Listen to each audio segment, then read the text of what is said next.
Today I will discuss on relationship between shear angle phi, rake angle alpha and cutting ratio r. अब ये discuss करने, ये relationship find out करने से पहले हमें जानना होगा कि ये क्या क्या चीज़ें हैं। शेयर एंगल किसको हम बोलते हैं, रेक एंगल किसको बोलते हैं और कटिंग रेशियो बेसिकली क्या है। तो सबसे पहले बात करते हैं शेयर एंगल की। शेयर एंगल बेसिकली क्या होता है कि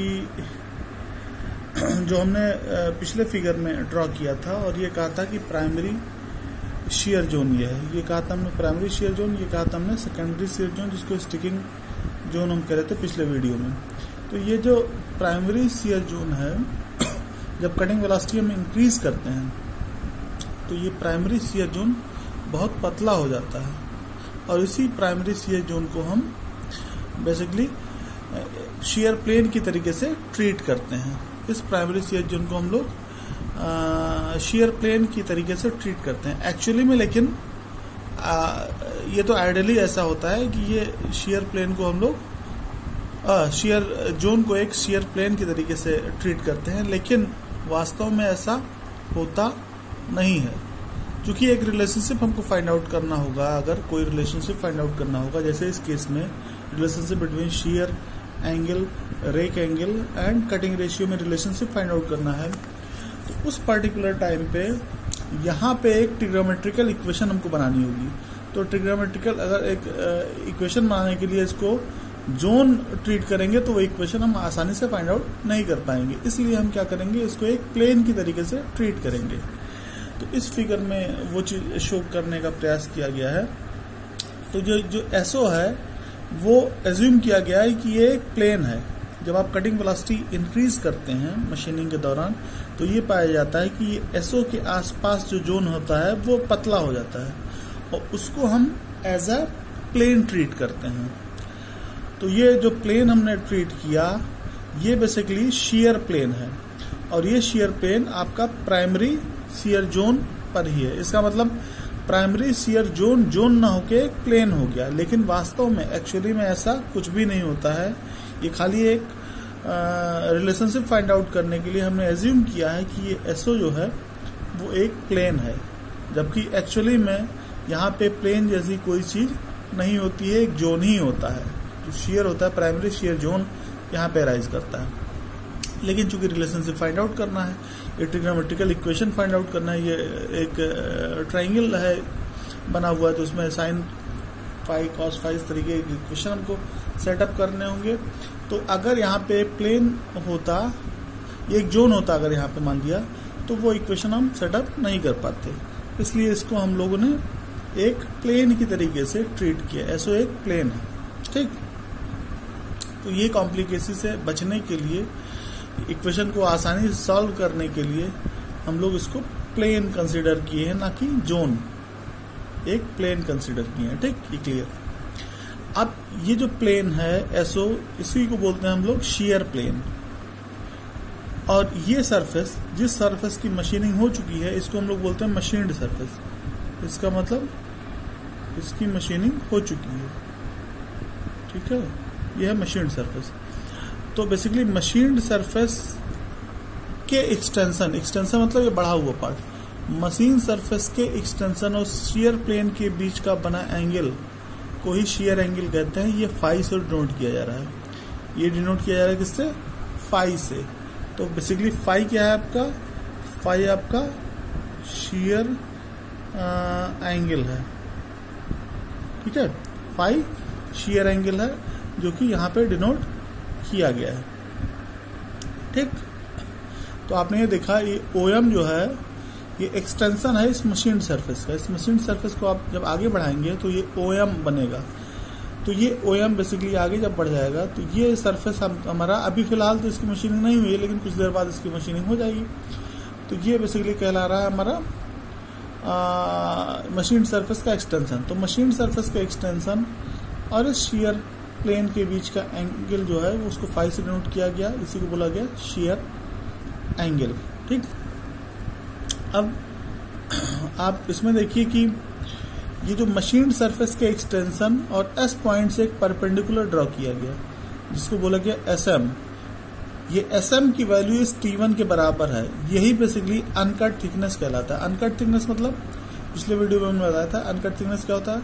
अनकट थिकनेस वह थिकनेस होता है जिस थिकनेस की कटिंग हमको करना है। मान लिया अभी फिलहाल तो यहाँ पे इसकी मशीन नहीं हुई है, लेकिन जब ये टूल जो है ये आगे बढ़ेगा तो ये मटेरियल रिमूव हो जाएगा। तो कितने थिकनेस तक का मटेरियल रिमूव होगा, इसको T1 से सिग्निफाई किया गया है और यही कहलाता है अनकट थिकनेस। ठीक, अब मशीनिंग के दौरान ये चिप जो बाहर निकल जा रहा है, ये चिप जो बाहर निकल जा रहा है, इसका हम थिकनेस मेजर कर लेते हैं और इसको बोलते हैं हम लोग T2 से रिप्रेजेंट करते हैं, इसको बोलते हैं चिप थिकनेस। अब एक्चुअली में चिप जो है वो सेम साइज का तो होगा नहीं, उसका थिकनेस वेरी करता है। तो T2 एवरेज चिप थिकनेस हमें बोलना चाहिए, लेकिन हम ये एज्यूम करते हैं कि ये जो चिप निकल रहा है वो इक्वल थिकनेस का निकल रहा है, इसलिए हम इसको T2 ही लिखे हैं और T2 बेसिकली चिप थिकनेस है। ठीक, अब इसमें बात करते हैं आगे कि भाई ये जो S पॉइंट से इस लाइन को हमने एक्सटेंड किया और इस OM के पैरेलल एक लाइन हमने खींच दिया है। इसका मतलब SP is parallel to OM। SP is parallel to OM। ठीक है, SP OM के पैरेलल है। देखिए SP OM के पैरेलल एक लाइन खींच दिया है। ठीक, और बाकी ये बना ही हुआ है कि T1 बराबर SM है, T1 बराबर SM है। अब हमने क्या किया, S पॉइंट से इस OP पे एक परपेंडिकुलर ड्रॉ किया जिसको बोला गया SN, जिसको बोला गया SN। अब इसमें हम देख सकते हैं कि रिलेशनशिप प्रूव करने की शुरुआत हम करेंगे। Relationship between shear angle phi, rake angle alpha and cutting ratio R। तो हमने ये कहा कि SM is perpendicular to OM। क्या कहा गया, SM is perpendicular to OM, SN is perpendicular to OP। ठीक है, और SN के जो है वही T2 के बराबर है। SN जो है ये थिकनेस के बराबर है। तो ये आपका चिप थिकनेस इसकी के पैरेलल ये हम लाइन खींचे हैं। ये T2 वाला जो लाइन खींचे हैं वो इस SN के पैरेलल हमने खींचा है। ठीक है, और ये SP OM के पैरेलल है और ये SN जो है वो OP के परपेंडिकुलर है।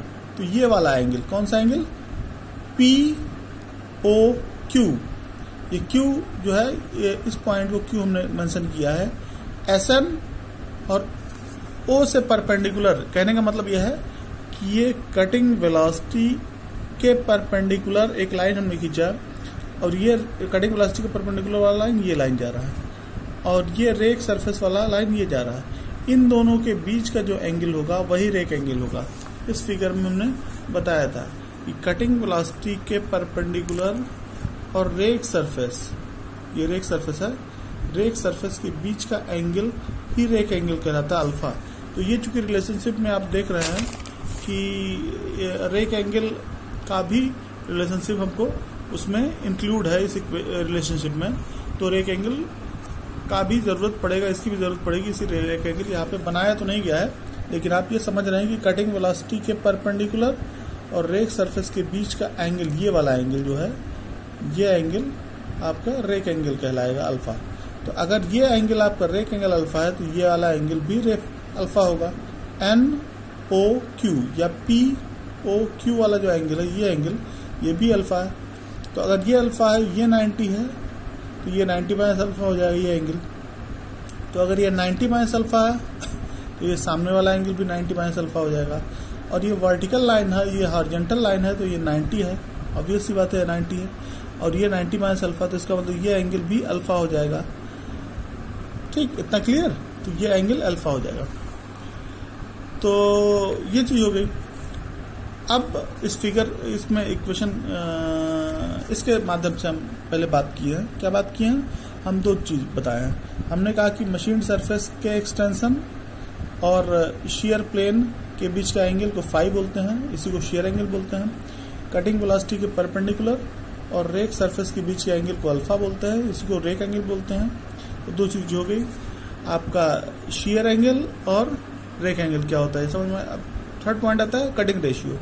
कटिंग रेशियो बेसिकली एक रेशियो होता है जिसको अनकट थिकनेस अपॉन चिक थिकनेस के फॉर्म में बोला जाता है। ये बेसिकली रेशियो है, इसका कोई फिजिकल सिग्निफिकेंस नहीं है। तो basically T1 upon T2, T1 upon T2 R से रिप्रेजेंट किया जाता है, जो कि कटिंग रेशियो कहलाता है, जो कि कटिंग रेशियो कहलाता है। ठीक, अब ये R हो गया कटिंग रेशियो। ठीक, अब इसमें प्रूफ में कैसे आगे बढ़ते हैं हम ये बात कर रहे हैं।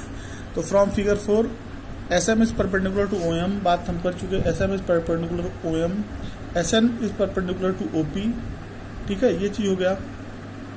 अब सो शियर प्लेन, ये आपका शियर प्लेन है और एंगल SOM ये फाई के बराबर है।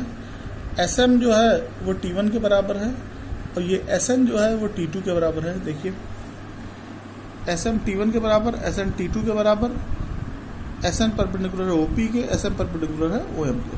ठीक, अब एंगल QON अल्फा के बराबर है, एंगल QON अल्फा के बराबर है, ये 90 है, ये 90 माइनस अल्फा हो जाएगा। ठीक है, ये वाला एंगल अल्फा है, ये 90 है, तो ये 90 माइनस अल्फा हो जाएगा, ये 90 माइनस अल्फा हो जाएगा। ये वर्टिकल लाइन है, ये हॉरिजॉन्टल लाइन है, तो ये 90 होगा, ये 90 माइनस अल्फा हो गया, तो ये भी 90 माइनस अल्फा हो गया। ठीक, तो ये इतना 90 माइनस अल्फा हो गया। अब ये हॉरिजॉन्टल लाइन है, OM के पैरेलल SP है, एक लाइन इसको कट कर रहा है, तो ये जितना एंगल होगा पूरा ये एंगल इतना ये भी होगा। पूरा एंगल, इसका मतलब ये पूरा एंगल भी फाई होगा और ये अल्फा है, तो खाली इसके बीच का एंगल जो है वो फाई माइनस अल्फा होगा, जैसे इसमें दिखाया गया है। Angle QON equal to alpha, angle QSP, angle क्या है QS, ये Q है, ये पॉइंट QSP, ये वाला एंगल क्या है, ये भी अल्फा होगा। ठीक, कैसे होगा हमने बताया अभी उसमें। QON अल्फा है तो QSP भी अल्फा होगा फ्रॉम फिगर 4 आपका यही है कटिंग पैरामीटर्स। ठीक है, और एंगल OSN क्या होगा, angle OSN angle OSP minus QSP। Angle OSN क्या होगा, ये वाला एंगल OSN क्या होगा OSP में से अगर आप QSP घटा देंगे तो आपको ये वाला एंगल मिल जाएगा। तो OSP कितना है, फाई है, तो ये एंगल जितना होगा पूरा एंगल ये होगा, क्योंकि ये दोनों पैरेलल है, इसको एक लाइन काट रही है, तो ये फाई होगा, तो ये पूरा एंगल फाई होगा। और ये एंगल आपको अल्फा है, तो ये बचा हुआ एंगल फाई माइनस अल्फा होगा, जो कि इसमें रिप्रेजेंट किया गया, आप देख रहे हैं। ठीक है, ये चीज क्लियर हो गया। अब फ्रॉम ट्रायंगल SOM, ट्रायंगल कौन सा है SOM, यहाँ पे क्या लगाएंगे, कुछ ऐसा करेंगे कि ये वाला कॉमन हमको मिल जाए, इस वाले ट्रायंगल में भी, ये राइट एंगल ट्रायंगल में ये SO कॉमन मिल जाए, और ये हम क्या करेंगे OSN वाले ट्रायंगल में भी, राइट एंगल ट्रायंगल में ये वाला कॉमन मिल जाए। तो हम क्या करेंगे, इसमें साइन या कॉस को इम्प्लीमेंट करेंगे। क्या करना बेहतर रहेगा, जिसमें कॉमन मिले और ये एंगल रहे, तो यहाँ पे हमको साइन लगाना ज़्यादा बेहतर रहेगा, क्योंकि साइन फाई जो होगा वो क्या हो जाएगा, SM अपॉन SO हो जाएगा। क्या होगा, साइन फाई बराबर SM अपॉन SO, और SM किसके बराबर था, T1 के बराबर, तो T1 अपॉन SO हो गया। SO क्या हो जाएगा, T1 अपॉन साइन फाई। जैसे साइन फाई क्या हो जाएगा, परपेंडिकुलर अपॉन हाइपोटेन्यूज। ठीक है, तो परपेंडिकुलर SM किसके बराबर है, T1 के बराबर है, तो T1 अपॉन आपका हो जाएगा SO किसके बराबर, साइन फाई के बराबर, तो T1 अपॉन साइन फाई किसके बराबर होगा, SO के बराबर हो जाएगा। ठीक, यहाँ एक फर्स्ट इक्वेशन बन गया। फिर हम देखेंगे दूसरे ट्रायंगल में, कौन सा ट्रायंगल, ट्रायंगल OSN में।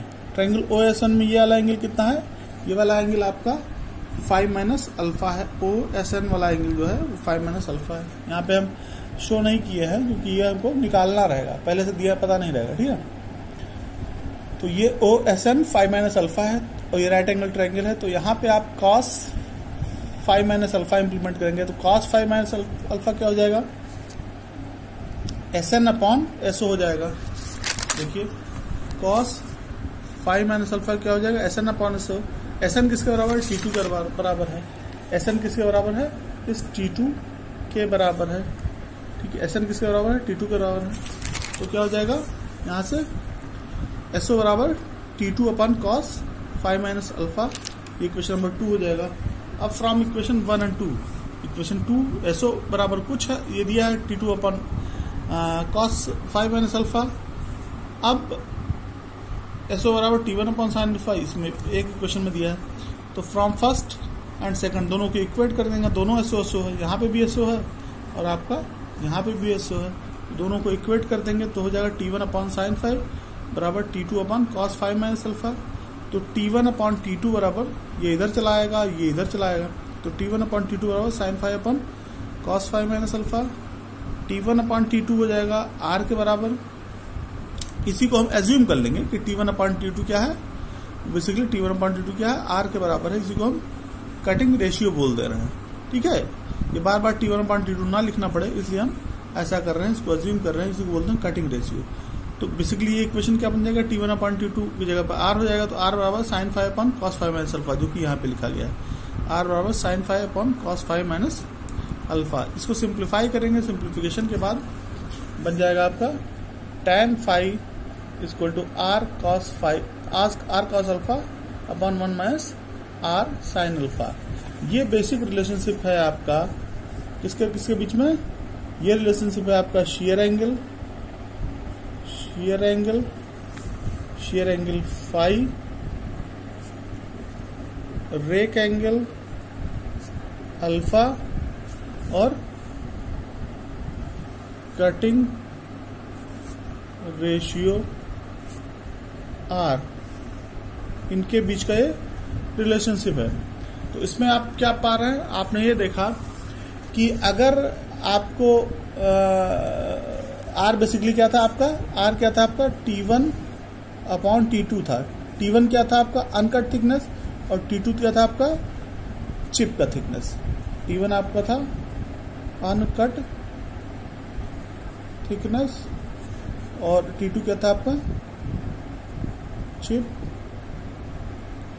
थिकनेस। ठीक है, तो अगर आपको अनकट थिकनेस मतलब कितना थिकनेस काटना है ये पहले से आपको पता होगा, भाई कितनी कटिंग करनी है, कितनी मशीनिंग करनी है, ये प्री डिफाइंड होगा। अनकट थिकनेस आपको कितना काटना है, जैसे अनकट थिकनेस क्या है, अनकट थिकनेस बेसिकली ये थिकनेस है जिस थिकनेस को हमको कट करना है। तो हमें तो पहले से पता है कितना हमको कट करना है, तो वो अनकट थिकनेस उतना ही आप काटेंगे, तो अनकट थिकनेस आपको प्री डिफाइंड है। तो अनकट थिकनेस आपको पता है मान लिया। अब अनकट थिकनेस आपको अगर पता है और T2 आपको पता चल जाए, मतलब पता क्या चल जाए, उसको मशीनिंग के बाद आप उसको चिप के थिकनेस को मेजर कर ले जाएंगे, तो इसका मतलब R की वैल्यू आपको आसानी से मिल जाएगी। अनकट थिकनेस जितना काटना है और चिप का थिकनेस मेजर कर लेंगे तो ये कटिंग रेशियो आपको मिल जाएगा। ठीक है, कटिंग रेशियो आपको मिल गया। Rake angle alpha predefined है, रेक एंगल कितना है, कितने पे आप कटिंग करने जा रहे हैं, किस एंगल पे, कटिंग वेलोसिटी के। रेक एंगल क्या था आपका, रेक एंगल था कटिंग वेलोसिटी के परपेंडिकुलर और रेक सरफेस के बीच का एंगल, ये वाला एंगल ही रेक एंगल था, जो कि इसमें दिखाया गया है। कटिंग वेलोसिटी के परपेंडिकुलर और इस रेक सरफेस के बीच का एंगल जो था वो रेक एंगल था। ठीक है, तो ये भी प्री डिफाइंड है कि रेक एंगल आपको पता चल गया। तो अगर अल्फा आपको पता है, रेक एंगल पता है और R की वैल्यू पता है, तो इसमें दो ही चीज है, अल्फा और R। तो आप आसानी से किस एंगल पे शेयरिंग हो रही है पता कर सकते हैं। ठीक है, तो कितने एंगल पे, क्योंकि एक विडंबना है कि मशीनिंग के दौरान आप किस एंगल पे मटेरियल मूव कर रहा है, किस एंगल पे मटेरियल कटिंग कर रहा है, शेयरिंग किस एंगल पे हो रहा है उसका मटेरियल, क्योंकि हम इसको डिफाइन तो कर नहीं सकते कि मटेरियल मूव कैसे करे। वो मटेरियल तो वैसे ही मूव करेगा, मतलब जहां उसको शॉर्टेस्ट पाथ मिलेगा। मान लिया पानी आप फ्लो करा रहे हैं फॉर एग्जांपल, अब पानी फ्लो करा रहे हैं तो पानी कहाँ से फ्लो करेगा, पानी वहां से फ्लो करेगा जहां उसको कम से कम ऑब्स्टेकल मिले, जहां उसको कम से कम रुकावट मिले, वो शॉर्टेस्ट पाथ चूज करेगा। तो बेसिकली उसी तरीके से आपका मशीनिंग के दौरान भी मटेरियल वही पाथ फॉलो करता है जहां पे मिनिमम उसको हिंड्रेंस हो, जहां मिनिमम रुकावट मिले। तो ये जो कितने एंगल पे शेयरिंग हो रही है, कितने एंगल पे मटेरियल शेयर कर रहा है, ये हमें फाइंड आउट कर पाना मशीनिंग के दौरान बहुत ज़्यादा टफ होता है। इसीलिए हम लोग इस मेथड का इस्तेमाल करते हैं जिसमें आपको रेक एंगल पहले से पता है, अनकट थिकनेस पता है, चिप का थिकनेस मेजर कर लेंगे, तो उससे आप कितने एंगल पे शेयरिंग हो रही है ये पता पा जाएंगे। तो ऑब्वियसली आप शेयर एंगल को डिटरमाइन कर सकते हैं किस एंगल पे शेयरिंग हो रही है। तो बेसिकली इस प्रूफ का यही मतलब था कि मशीनिंग के दौरान शेयर एंगल को डिटरमाइन कर पाना बड़ा टफ है। तो अगर आपको रेक एंगल, शेयर एंगल और कटिंग रेशियो में रिलेशनशिप पता है, एक वो इक्वेशन जो बन के आया है tan phi = r cos alpha पर 1 - r sin अल्फा, तो बाकी वैल्यूज रख के आप आसानी से फाई की वैल्यू फाइंड आउट कर सकते हैं, मतलब शेयर एंगल आप निकाल सकते हैं। ठीक, तो इजिली आपने ऐसे प्रूफ कर दिया, सिंपल प्रूफ। ठीक, तो ठीक है, ओके, नेक्स्ट टर्न पे और हम लोग आगे बात करेंगे बाकी टॉपिक्स पे। Okay, thank you.